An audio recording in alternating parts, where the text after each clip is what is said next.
Perennial Seller by Ryan Holiday. Ever notice how some things just disappear while others stick around forever?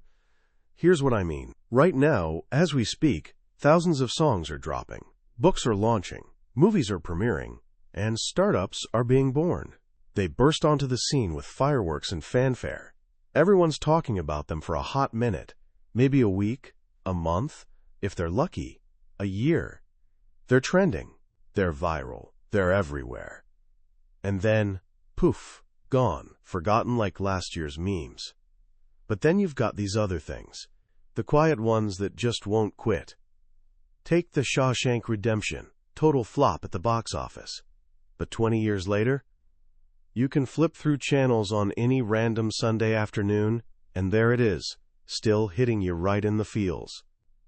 Or Iron Maiden, a heavy metal band that radio stations basically ignored. Yet somehow, they've been packing stadiums with 60,000 screaming fans for 40 years and have sold over 90 million albums. Not bad for a band most people claim never got any airplay. And get this, there's a company called Fiskars that's been making scissors since 1649. Yeah, you read that right, nearly 400 years of cutting stuff. Ryan Holiday calls these perennial sellers. They're the timeless hits that don't just sell once and fade away. They keep selling, year after year, decade after decade, sometimes century after century. They're not quick cash grabs. They're investments that pay dividends long after their creators are gone. In his eye-opening book, Perennial Seller, Holiday breaks down exactly how this magic happens. And he's not just some academic theorizing from an ivory tower. This guy lived it. First as marketing director for the edgy brand American Apparel, then as a media strategist helping best-selling authors move tens of millions of books. He didn't just study this stuff, he made it happen. His big discovery? Creating work that lasts isn't some mystical accident. It's not about luck, genius, or being in the right place at the right time. It's a process. A discipline, a way of thinking. Today, I'm going to walk you through that entire process. By the time we're done, you'll understand the hidden blueprint behind every classic you've ever loved. You'll have a roadmap not just to create something great, but to make sure it actually endures. This isn't about making art for art's sake. It's about building something that outlasts you. So let's dive in. It starts with a fascinating question. Back in 1937, while the world was sliding toward war, a British literary critic named Cyril Connolly sat down with a wild idea. He wasn't trying to crack the bestseller code. He was asking something much more interesting. How do you create something that lasts just 10 years? Just 10 years. In our world of viral hits and overnight sensations, that might sound weirdly modest. But Connolly got something we often miss. In the grand timeline of human history, 10 years is actually forever. Most stuff doesn't even last 10 days. He wrote a book about this called Enemies of Promise. And here's the beautiful irony. His book became its own answer. It got reprinted a decade later, then again 60 years after that, and here we are talking about it almost a century later. He didn't just write about creating lasting work, he actually did it. That's the dream, right? To make something that keeps working while you sleep, that keeps making an impact, long after you've moved on to other things, that becomes part of the permanent collection in your field. But most of us crash and burn, and Holiday argues it's because we're playing the wrong game entirely. Our world screams at us to think short-term, chase clicks, hack the bestseller lists, build your Instagram following before you've even created your product. There's this popular advice floating around that you should spend 20% of your time creating and 80% promoting. Holiday says this advice isn't just wrong, it's a guaranteed path to mediocrity and obscurity. Because here's the first and most crucial rule of creating a perennial seller. The work is what matters. Everything else is secondary. Promotion doesn't make things great. It just makes them heard. You can't marketing genius your way out of a mediocre product. All the advertising dollars in the world won't save something that's fundamentally broken. Actually, the better your work is, the less you'll eventually have to market it. The worse it is, the more you'll have to shout into the void while people ignore you. This is the first stage, the creative process. And it begins by rejecting our modern obsession with shortcuts. It starts with real intention, not a vague wish, but a deep, driving need. The legendary investor Paul Graham nails it. The best way to grow is to make something so good that people can't help but tell their friends. That doesn't happen by accident. It happens when a creator says, "This is my life's work," or "This is what I was put on this planet to make." The comedian Sarah Silverman gets approached constantly by people saying, "I want to be a writer." Her response? Brutally simple. "Well, writers write." You don't wait to get hired to do it. There's a massive difference between wanting to be the noun and being willing to do the verb. Great ideas are cheap. Everyone's got one. The gap between an idea for something great and actually creating something great is filled with sweat, agony, and time. And real work requires sacrifice. George Orwell, who gave us timeless classics like 1984 and Animal Farm, said writing a book is a horrible, exhausting struggle, like a long illness. You'd never do it, he said, unless some demon you can neither resist nor understand was driving you. Elon Musk compared starting a company to eating glass and staring into the abyss of death. Sounds dramatic, but it's real. Meaning comes from sacrifice. Purpose comes from struggle. If you're not willing to trade something, time, comfort, easy money, for your work, that work probably won't ever become great. This process is a marathon, not a sprint. The Sistine Chapel took 4 years just to paint. Matthew Weiner, creator of Mad Men, carried the script for the pilot around in a bag for 7 years, while every network rejected it. James Cameron wrote the first treatment for Avatar in 1994, but the technology he needed didn't exist yet, so he spent the next decade helping to invent it. That's the kind of patience we're talking about, and it requires focusing not on what's timely, but on what's timeless. Jeff Bezos tells his Amazon employees to focus on the things that don't change. Human nature doesn't change. The desire for love, the fear of death, the search for meaning, these are the perennial problems. When George Lucas created Star Wars, he wasn't just riffing on old sci-fi serials. His deepest inspiration was mythologist Joseph Campbell and his concept of the hero's journey. Luke Skywalker's story follows the same epic principles as Gilgamesh, Homer's epics, even the story of Jesus. The special effects get dated, but the myth stays forever fresh. This brings us to one of the biggest myths of all, the lightning strike of inspiration. The romantic idea that great work just emerges, fully formed, from some divine muse. It's a beautiful fantasy. It's also completely wrong. Ernest Hemingway famously said, "There is nothing to writing. All you do is sit down at a typewriter and bleed." Great line, but his own manuscripts tell a different story. He rewrote the ending to A Farewell to Arms 47 different times. Jack Kerouac supposedly wrote On the Road in a 3-week drug-fueled blitz. What people conveniently forget is the 6 years he spent painstakingly editing it afterward. Creativity isn't divine inspiration. It's a process of relentless refinement. It's taking a small, hazy idea and, through work, testing, and feedback, hammering it into something real. That requires testing your ideas early and often. Before a book becomes a book, Holiday says, it should be an article. Before it's an article, it should be a dinner conversation. Watch how people react. See if the idea actually resonates. This isn't about letting others dictate your vision. It's about finding the seed of a good idea and using feedback to grow it into something great. But to do that, you need to answer the single most important question almost nobody asks. Who is this for? So many creators want to be for everyone, and they end up being for no one. Picking a lane isn't limiting. It's the first step toward actually mattering. The blockbuster musical Hamilton is for people looking for a radically different kind of Broadway experience. A little book called Worms Eat My Garbage has sold over 165,000 copies by targeting one very specific niche: people who want to get into composting.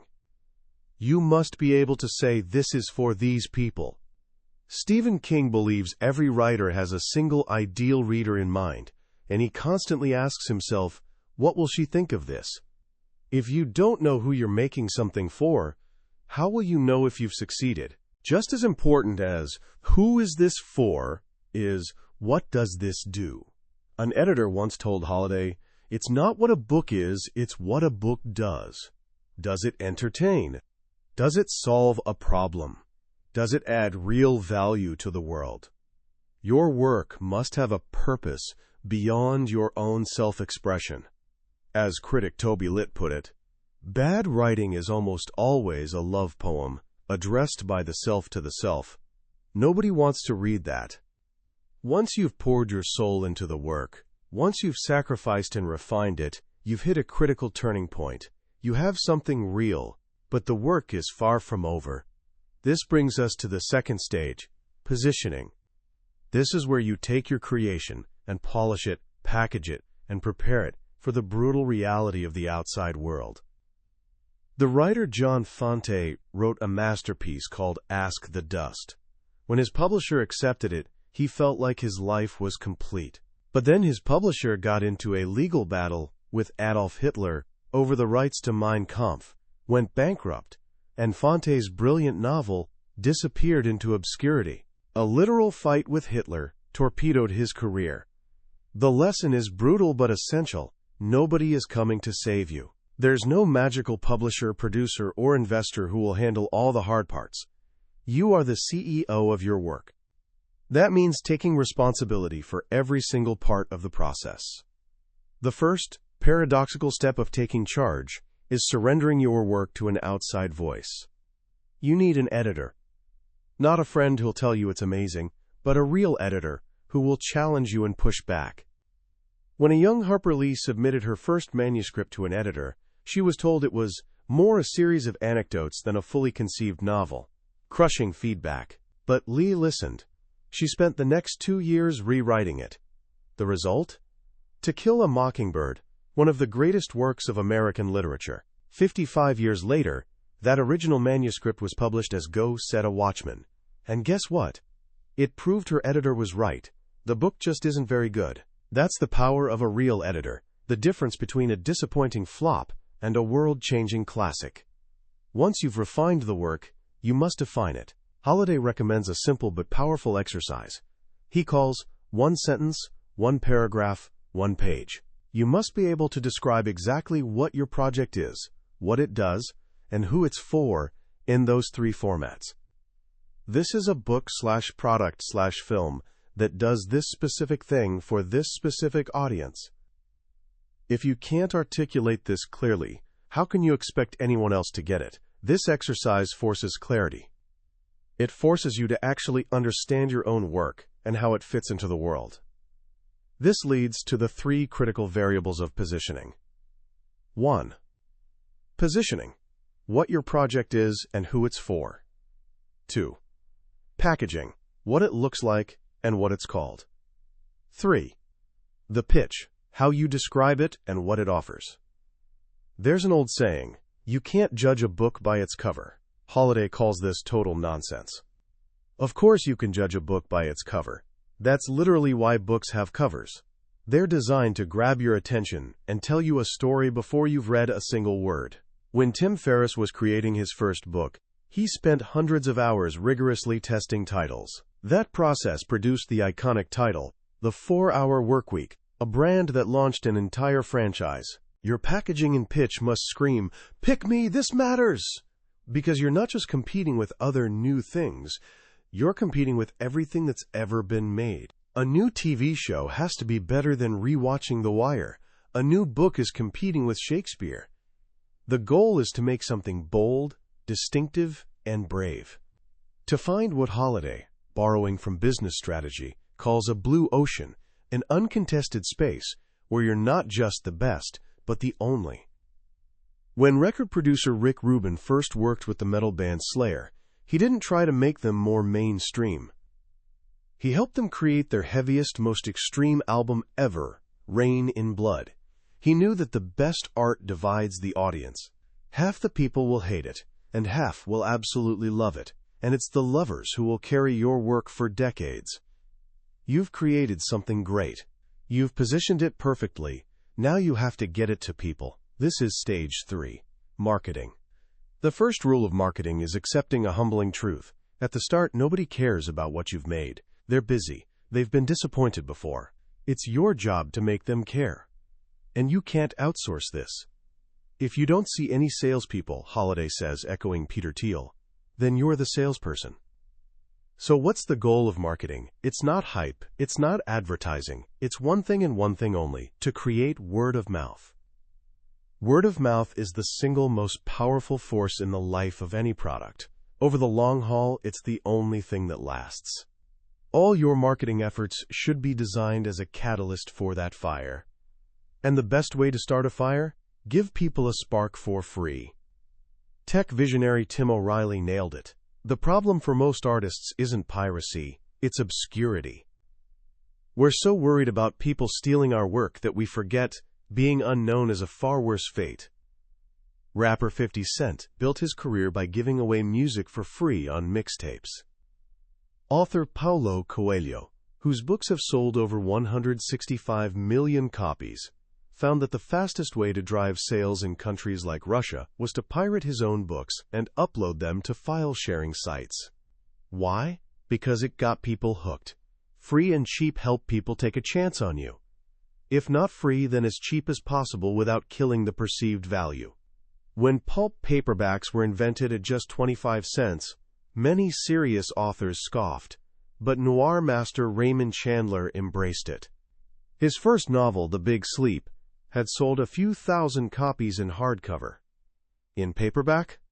Immediately 300,000, then millions more in the years after. He reached an entirely new audience by making his work accessible. Another key to word of mouth is finding your champions. One influential person who genuinely loves your work can do more than any ad campaign. Charles Bukowski discovered John Fonte's forgotten novel in a library and championed it back to life.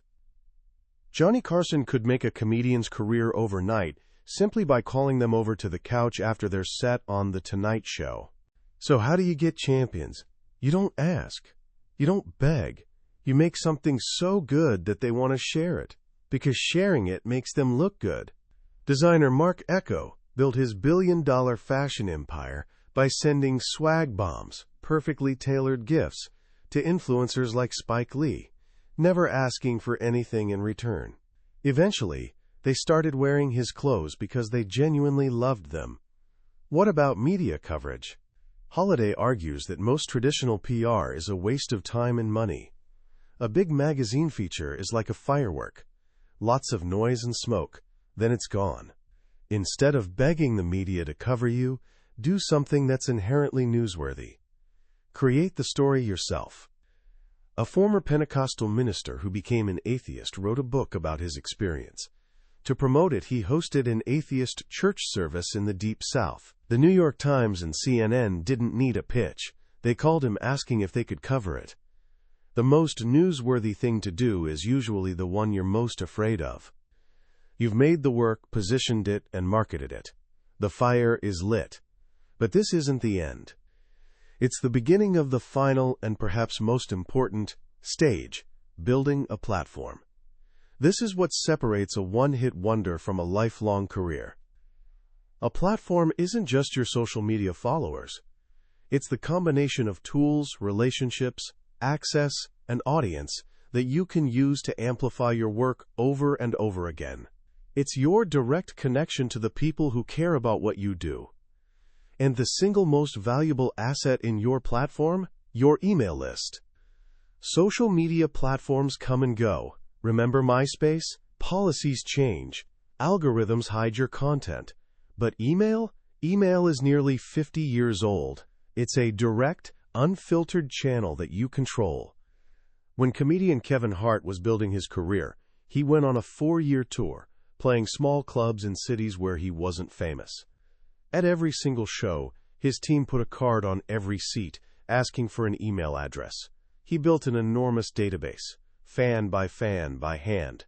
Today that direct connection is so valuable that movie studios pay him extra just for him to promote his own movies to his own fans. He's not just an actor, he's the owner of a media empire.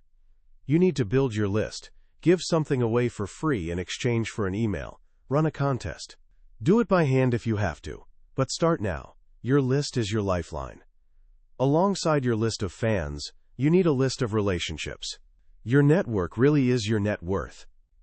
Before Tim Ferriss launched the 4-Hour Workweek, he went on a networking tour, traveling from conference to conference, not asking for favors, but building real relationships and doing favors for others. When his book came out, that network became his launch engine. But the most important relationship of all, the one with your fans, it can't be transactional. You have to genuinely serve them. This is the secret of a band like Iron Maiden. They've survived for over 40 years because they care about one thing above all else: their fans. They built a global army of loyal followers who will buy everything they produce, allowing them to ignore every trend and every gatekeeper in the music industry. Finally, the most powerful marketing you can ever do for your work is to create more great work. The best marketing for your first book is starting your second. Each new project serves as a discovery engine for all your past work. Robert Greene's book sales truly exploded after his third book, when people started seeing his work as a collection, a body of work. Steve Jobs said it best: "If you do something and it turns out pretty good, then you should go do something else wonderful, not dwell on it for too long. Just figure out what's next." You need to build a body of work, an empire. Jay-Z has made far more money from his fashion lines, record label, and investments than he ever did from album sales. The music became a branding device, a way to fund a larger vision. This is the long game, the journey from a single project to a perennial career. But even if you do everything right, what about luck? Holiday is refreshingly honest. Luck matters a lot. Bruce Springsteen's career-defining album Born to Run was helped by 2 strokes of pure luck. A single was accidentally released early, building buzz for 6 months, and the new president of his record label happened to have a son at a college where Bruce gave a critical interview. You can't control luck, but you can control your preparation. Legendary football coach Bill Walsh said his goal wasn't to guarantee a championship every year. It was to establish a near-permanent base camp near the summit, to be so consistently excellent that when a lucky break comes, you're positioned to seize it. That's what this whole process is about: building your base camp, doing the hard, unglamorous, essential work so that you give luck a target to hit. And what if, after all that, you don't become a household name? What if you only sell 2.5 million records, like the punk band MXPX, and after 22 years find yourself needing to get a regular job? Holiday tells their story at the end of the book, and it's a powerful lesson. Is that failure? Or is getting to do what you love for 2 decades, connecting with millions of people, and building a life around your art a profound success, even without the private jet? There is no easy way out. You do the work because you have to. Because, as playwright Arthur Miller wrote, we all have a need to leave a thumbprint somewhere on the world. Whether that thumbprint lasts 10 minutes or 10 centuries, we can never know. But we have to try. And then, as Craigslist founder Craig Newmark said about creating something that's lasted for decades, it feels nice for a moment, then surreal, then back to work. And that's the art of the perennial seller. Let's take a breath and let these ideas really sink in. This isn't just another book about marketing hacks or business trends. It's something deeper, a philosophy for living a creative life. What strikes me most about Ryan Holiday's message is its profound respect for the work itself. In an age obsessed with shortcuts and overnight success, this book is a quiet rebellion. It's a reminder that things that last aren't built on hype. They're built on substance. They're forged through sacrifice, patience, and an almost obsessive dedication to craft. The most important lesson for me is this idea that you must be the CEO of your own work. It's a call to radical responsibility. Too often, we creative types love the creation part, but shy away from the messy, uncomfortable business of positioning, marketing, and platform building. We want to hand it off. We want someone to discover our genius. Holiday's message is refreshingly real. Nobody's coming. It's on you. And that's not a burden. It's an incredible opportunity. It's the path to true artistic freedom. So how can you start applying these ideas today, right now? Let me offer a few simple actions. First, grab a piece of paper and do the one sentence, one paragraph, one page exercise for a project you're working on, or even for yourself and your career. What do you do? Who is it for? What purpose does it serve? The struggle to answer clearly will reveal more than 100 business books. It'll become your compass. Second, start building your list today. Don't wait until you have something to sell. Start by offering something valuable. If you're a writer, share your favorite reading list. If you're a designer, offer a small template. If you're a musician, give away a demo. Start with one person, then 10, then 100. Plant the seed of your platform now so it has time to grow. Finally, shift your mindset from chasing what's timely to creating what's timeless. Ask yourself, is what I'm making based on a fleeting trend, or is it connected to a deep, unchanging human need? The answer will determine its shelf life. This book is a guide to creating a legacy, one small, deliberate decision at a time. It's about choosing the marathon over the sprint, substance over style, and the long, slow burn of word of mouth over the fleeting flash of hype. It's not the easy path, but it's the only one that leads to work that lasts. That was a summary of Perennial Seller by Ryan Holiday. We've explored the core principles today, but I'll be honest. A summary is like looking at a map of a beautiful city. It can show you the landmarks, but it can't replace actually walking the streets yourself. The real magic of this book is in the details, the specific stories, the subtle shifts in thinking, and the way Holiday's ideas connect and build on each other. This summary is your map, designed to help you decide if this journey is for you. If anything we've discussed today sparked something inside you, I strongly encourage you to grab a copy. Reading it isn't just learning, it's an experience that can fundamentally change how you approach your life's work. A link to the book is in the description below. Also, if you found this summary valuable, please hit that subscribe button. We journey into a new, life-changing book from the Billionaire's Bookshelf every week, and I'd be honored to have you join us. Let's keep learning and growing together.